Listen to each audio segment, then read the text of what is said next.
ایک شخص آیا، یا رسول اللہ، میرا باپ میرے پوچھے بغیر میرا مال خرچ کر لیتا ہے۔ آپ نے کہا بلاؤ۔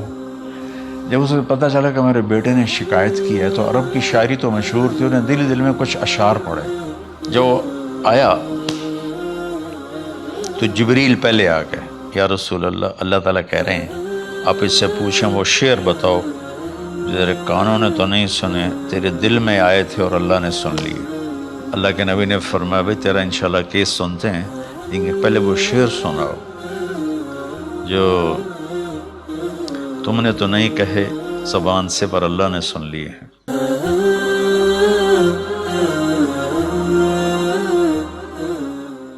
بسم اللہ الرحمن الرحیم، والصلاة والسلام علی رسولہ الکریم وعلی آلہ وصحبہ اجمعین۔ میرے محترم بھائیوں، بہنوں، دوستوں، بزرگوں، بچوں، بچیوں، جانے انجانے سب کو، اہل ایمان کو میرا السلام علیکم ورحمۃ اللہ وبرکاتہ۔ پچھلی ویڈیو اس میں نے تھوڑا سا والدین کے حقوق بتائے تھے۔ وَقَضَىٰ رَبُّكَ أَلَّا تَعْبُدُوا إِلَّا إِيَّاهُ، اس پر بات کر لی تھی مختصر۔ تو میں ایک واقعہ سنانا چاہتا تھا، تھوڑا اشارہ کیا تھا کہ ایک بدو آیا صحابی کا، یا رسول اللہ میرا باپ مجھ سے پوچھے بغیر میرے مال کو خرچ کر دیتا ہے۔ آپ نے فرمایا بلاؤ بھائی۔ جب اسے پتہ چلا کہ میرے بچے نے میری شکایت کی ہے تو اسے بڑا دکھ ہوا، تو اس نے دل ہی دل میں چند اشعار پڑھے، زبان پہ ادا نہیں، دل میں آئے۔ تو جب وہ مسجد میں انٹو رہا تو جبریل پہلے ہی آئے بیٹھے تھے کہ یا رسول اللہ، اللہ فرما رہے ہیں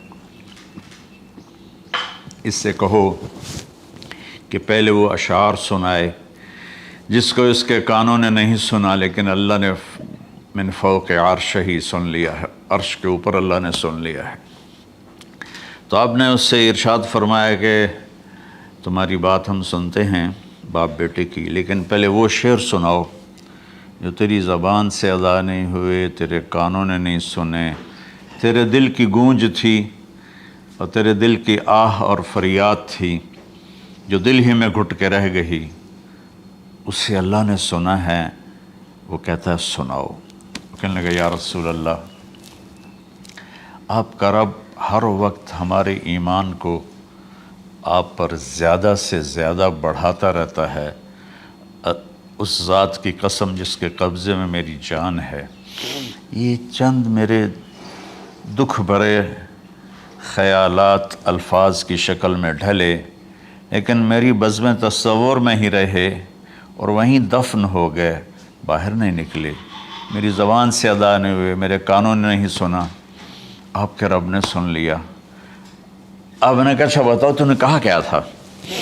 تو انہوں نے کہا جی میں نے بچے کی جب سنی شکایت میری کی ہے تو میں نے کہا تھا غضوتک مولودا وعلتک یافعا تعل بما اجنی علیک وتنہل وإذا ضاقتک بالسقم لیلۃ لم ابت لسقمک الا ساہرا اتململ کأنی انا المتروک دونک بالذی ترکت به دونی وعینی تحملہ تخاف الرضا نفسی علیک وإنہا لتعلم ان الموت وقت مؤجل فلما بلغت السن والغایة التي الیہ مدى ما فیک كنت اؤمل جعلت جزائی غلظة وفظاظة كأنك انت المنعم المتفضل فلیتک ان لم ترع حق ابوتی فعلت كما الجار المجاور يفعل فأولیتنی حق الجوار لم تکن علی بمال دون مالک تبخل۔ میں ابھی ترجمہ کرتا ہوں۔ اس کا میرے نبی پر کیا اثر ہوا کہ آپ کے ٹپ ٹپ آنسو گر رہے تھے اور آپ کی داڑھی آپ کے آنسوں سے تر ہو رہی تھی۔ یہ اتنا فصیح کلام ہے کہ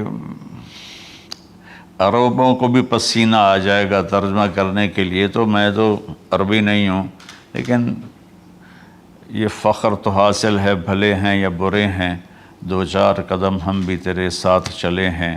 کچھ عرصہ اہل علم کی محفلوں میں بیٹھے، کچھ زبان کی شناسائی ہوئی، تو میں اپنی کم مائگی کے ساتھ اس کا ترجمہ کروں گا۔ وہ کہتا ہے غزوتک مولودا وعلتک یافعا، تعل بما اجنی علیک و تنحل، میرے بیٹے جس دن تو پیدا ہوا ہم نے اپنے لیے جینا چھوڑ دیا، ہوئے ہوئے ہوئے ہوئے، ہم تیرے لیے جیے۔ تیری ماں تجھے دودھ پلاتی تھی، میں تیرے لیے روٹی کے نوالے لاتا تھا، میری ساری کمائی پہلی اور آخری سب تیرے اوپر لگتی تھی۔ تجھے خوش دیکھتے تھے تو خوش ہوتے تھے، تجھے روتا دیکھتے تھے تو ہم روتے تھے۔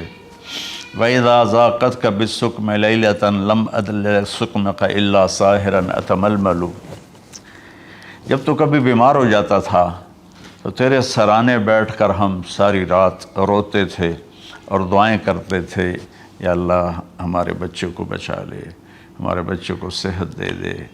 اس تڑپ میں ساری ساری رات میں جاگتا تھا، تیرے لیے میں نے اپنا سب کچھ لگا دیا، اپنے لیے جینا چھوڑ دیا، اپنی خواہشات کو دبایا، تیری ہر خواہش کو پورا کیا، تجھے مسکرانے کے لیے، تجھے ہنسانے کے لیے میں دھکے دھوڑے کھاتا رہا، کبھی گرمی لو کی جھلسا دینے والی ریت اور کبھی سردی کے سرد ہوا کے تھپیڑے، لیکن میں ان دونوں سے گزرتا ہوا تجھے پالنے کی خاطر اپنے آپ کو کھپاتا رہا۔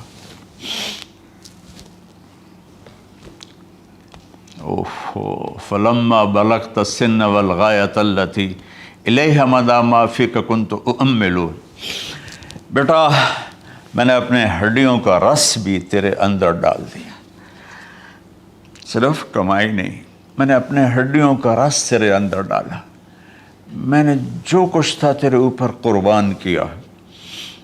تجھے مسکراتا دیکھ کر میں اپنے غم بھولتا تھا، تجھے ہنستا دیکھ کر مجھے دکھ بھول جاتے تھے، اور پھر آہستہ آہستہ آہستہ میری ہڈیوں کا گودا، میری کمائی تیرے اندر گئی، اور تو ایک خوبصورت درخت کی طرح بڑھتا چلا گیا، بڑھتا چلا گیا، بڑھتا چلا گیا، بڑھتا چلا گیا، اور میری بڑھاپے نے کمر جھکا دی اور میں جھکتا چلا گیا، جھکتا چلا گیا۔ میرا خیال تھا کہ جیسے میں اس کی انگلی پکڑ کے چلتا تھا، اب میری باری ہے، یہ میری انگلی پکڑ کے چلے گا، جیسے میں اسے سینے سے لگاتا تھا، پیار کرتا تھا، جھولے جھلاتا تھا، باغ میں لے جاتا تھا، یہ ساری اس کی تعبیرات کے اندر داخل ہیں، الفاظ میں نہیں ہیں۔ تو مجھے خیال آتا تھا جب میں بوڑھا ہو جاؤں گا نا تو میرا بیٹا بھی مجھے ایسے ہی لے کے پھرے گا، میرا بیٹا بھی میری سنے گا۔ یہ 100 دفعہ پوچھتا تھا یہ کیا ہے، اور میں ہر دفعہ جواب دیتا تھا یہ ہے۔ تو اب میں بوڑھاپے میں اس سے بات کروں گا، یہ میری بات سنے گا۔ میں اس کو نوالے کھلاتا تھا، یہ مجھے روٹی کھلائے گا۔ میں اس کا انگلی پکڑ کے چلتا تھا، یہ میرا ہاتھ پکڑ کے چلے گا۔ میری کمر بڑھاپے نے جھکا دی اور میں ایک خشک پیڑ کی طرح ہو گیا، اور جوانی نے تیری کمر کو سیدھا کیا اور تو ایک تر و تازہ درخت بن گیا۔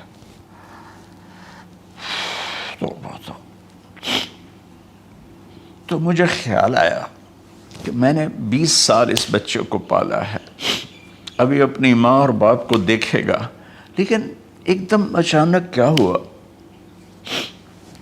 فلما بلغت السن والغایۃ التی الیہا مدی ما فیک کنت اؤمل، جب تو اس عمر کو پہنچا جس میں ہماری امیدیں تیرے ساتھ لگ گئیں، ہمیں بڑھاپے نے بے آسرا کر دیا، اور تیری جوانی نے تجھے ہمت دے دی، تو اب ہمارا خیال آیا کہ اب یہ ہمارے ساتھ وہی کرے گا جو ہم نے اس کے ساتھ کیا۔ لیکن کیا ہوا؟ جعلت جزائی غلظۃ وفظاظۃ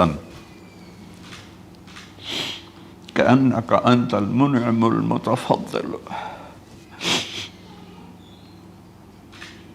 تو اتنا بدتمیز ہوا، تیری زبان چھری بن گئی، تیرا رویہ زہر بن گیا، اور میری ساری زندگی کی محنت کا بدلہ تو نے مجھے نافرمانی سے دیا، بد اخلاقی سے دیا، بدتمیزی سے دیا۔ میں حیرت بھری نظروں سے تجھے دیکھتا رہا اور میں اپنی پچھلی 20 سالہ زندگی کو جھٹلاتا رہا کہ میرے خیال میں اس کا نوکر ہوں اور یہ میرا مالک، میں اس کا باپ نہیں، میں اس کا نوکر ہوں، کیونکہ ماں باپ کے ساتھ ایسا کوئی نہیں کرتا ہے، یہ میرا مالک ہے اور میں اس کا نوکر ہوں، اس لیے مجھے ڈانٹ رہا ہے۔ کتنے بچوں کو میں نے یہ کہتے سنا اپنے باپ کو، تو میرے واسطے آج تک کیتا کی، تو میرے واسطے آج تک بنایا کی۔ اور جو باپ بے بسی کی تصویر بنا ہوتا تھا وہ شکلیں بھی میرے سامنے ہیں۔ ہمارا دیہاتی ماحول زمین دارہ ماحول ہے، لیکن اب تو شہروں میں بھی یہی حال ہے۔ جس نے وہ لیول اے لیول کیا ہے اسے کیا پتہ ماں کسے کہتے ہیں، باپ کسے کہتے ہیں۔ تو میں نے اپنی آنکھوں سے باپ کی بے بسی اور بیٹے کا غرانہ ایک دفعہ نہیں کتنی دفعہ دیکھا۔ تو میرے واسطے آج تک ہی کیتا ہے، تو میرے واسطے آج تک ہی بنایا ہے۔ وہ کہتا ہے اچھا میرا بچہ جداں جوان ہو سو آپ پہ سمجھ جسو۔ جبریل انسانی شکل میں آئے کہ یا رسول اللہ کچھ سوال کی، قیامت کب آئے گی؟ کہا اللہ کو پتہ ہے۔ کہا کوئی نشانی؟ فرمایا جب دیکھو کہ بیٹیاں بھی ماؤں کو نوکر کی طرح دھتکار رہے ہوں تو سمجھنا قیامت آنے والی ہے۔ کچھ عرصہ پہلے ایک بچی اور ماں، تو ماں کچھ بات کر رہی تھی اور بیٹی کہہ رہی تھی بھوک نہیں بھوک نہیں، اور اس کی ماں کے خون سے بھرے ہوئے آنسو بہہ رہے تھے اور اس کی ہچکیاں لگ رہی تھیں کہ یہ وہ ہے جس کو میں نے اپنے پیٹ سے جنا اور اپنی چھاتی کا دودھ پلاتے پلاتے پلاتے میں نے کتنی تکلیفیں برداشت کی، اور آج کر یہ بھوک نہیں۔ تو کمال کے اشعار میں سوچ رہا ہوں جب میرا یہ حال ہے 1400 سال بعد کہ میرے آنسو نہیں رک رہے، تو اللہ کے نبی تو زار و قطار روئے تھے، داڑھی آنسوں سے تر ہو گئی تھی۔ کہا بیٹا جب تو نے میری ساری زندگی کی محنتوں کا بدلہ بدتمیزی سے دیا، گالی گلوچ سے دیا، دھکے دے کر باپ کو گھر سے نکال دیتے ہیں، تو بیٹا میں یہ سمجھا کہ تو نے ایک خواب دیکھا تھا، تو نے ایک خواب دیکھا تھا کہ تو باپ ہے اور یہ بیٹا ہے۔ اصل حقیقت یہ ہے کہ یہ مالک ہے اور میں نوکر ہوں۔ پھر آگے کہتا فَلَيْتَكَ إِن لَّمْ تَرَ حَقَّ أُبُوَّتِي فَعَلْتَ كَمَا الْجَارُ الْمُجَاوِرُ يَفْعَلُ۔ اچھا چلو بیٹا تو نے مجھے باپ تو نہ سمجھا، چلو ایک پڑوسی سمجھ لو۔ عرب میں پڑوسی کا بہت خیال کیا جاتا تھا، اور یہ عرب کی شان تھی کہ اپنے پڑوسی کو وہ عزت دیتے تھے جو اپنے گھر میں ایک دوسرے کو عزت دیتے تھے۔ تو اس نے پھر اس کی طرف اشارہ کیا کہ اگر میں تیرا باپ نہیں ہوں، تیرے رویوں کو دیکھ کر تو یہی لگتا ہے کہ میں تیرا نوکر ہوں، تو میرا مالک ہے، تو چلو اتنا تو کر دے جتنا ایک پڑوسی کے ساتھ کرتا ہے۔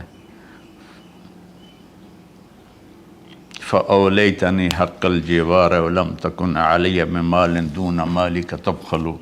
تو پڑوسی پر تو عرب خرچ کرتے ہیں، تو بھی تھوڑا سا میرے اوپر خرچ کر دیتا اور تو بخیل نہ بنتا، اور میرے خوابوں کو چکنا چور کر دیا، میری امیدوں پر پانی پھیر دیا، میرے بڑھاپے کو ذلت اور رسوائی میں بدل دیا۔ اچھا میرا پتر جا خوش رہو۔ ماں باپ کہاں بد دعائیں کرتے ہیں؟ تو میرے نبی کی آنکھوں سے آنسو، یہ ساری داڑھی تر ہو گئی، تو آپ نے اس کے بچے کو گریبان سے پکڑا اور جھٹکا دے کر دھکا دے کر دفع ہو جا، انت ومالک لابیک، تو اور تیرا سب کچھ تیرے باپ کا ہے۔ حضرت علی رضی اللہ تعالیٰ عنہ سے کسی نے پوچھا کہ آپ کے بیٹے حسن کیسے بیٹے ہیں؟ کہا حسن میرا وہ بیٹا ہے کہ جب میں چلتا ہوں تو میرے آگے نہیں چلتا، میرے پیچھے چلتا ہے۔ جب کہیں بیٹھنے کا موقع آتا ہے تو یہ پہلے نہیں بیٹھتا، پہلے مجھے بٹھاتا ہے پھر خود بیٹھتا ہے۔ جب کھانے پر بیٹھتے ہیں تو یہ روٹی کی طرف ہاتھ نہیں بڑھاتا جب تک میں نہ بڑھاؤں، یہ سالن کی طرف ہاتھ نہیں بڑھاتا جب تک میں نہ بڑھاؤں۔ میں کمرے میں ہوں تو یہ چھت پہ نہیں چڑھتا کہ میرے باپ کی بے ادبی ہو جائے گی۔ میں حالانکہ چھت پہ چڑھنا ضرورت کے لیے ہوتا ہے، لیکن قربان جائیں اہل بیت کے ایسے ہی اخلاق ہوتے ہیں، آل رسول ایسے ہی ہوتے ہیں۔ میرے عزیزوں نوجوانوں سے کہہ رہا ہوں جن کے والدین زندہ ہیں، ہم تو محروم ہو گئے، وہ قبروں میں چلے گئے، لیکن میں اتنا مصروف رہتا ہوں۔ اب یہ کرونا کی وجہ سے گھر میں بیٹھے ہوئے ہیں، یعنی میری زندگی ایسے پہیے کی طرح گھومی ہے، اور پھر دل کی تکلیف، پھر اس کے ساتھ سر کا درد شدید۔ اس کے باوجود میں روزانہ 10 نفل اپنے باپ کے لیے پڑھتا ہوں، 10 نفل اپنی ماں کے لیے پڑھتا ہوں، اور 4 نفل اپنی خالہ کے لیے پڑھتا ہوں، کہ ساری زندگی سجدوں میں سر رکھ کے اس کا ثواب ماں باپ کو پہنچاؤں، تو ماں باپ کا حق ادا نہیں ہو سکتا۔